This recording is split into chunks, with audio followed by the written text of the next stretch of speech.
स्तोत्रमन्त्रस्य श्रीमहागणपतिर्देवता संकष्टहरणार्थे जपे विनियोगः।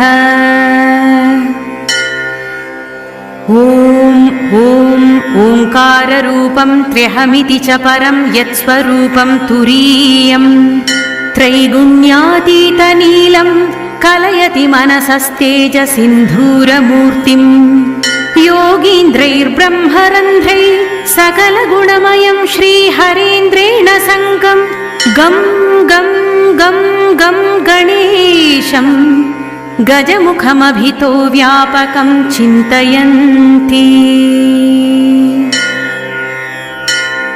वं वं वं विघ्नराजं भजति निजभुजे दक्षिणे न्यस्तशुण्डं क्रं क्रं क्रं क्रोधमुद्रा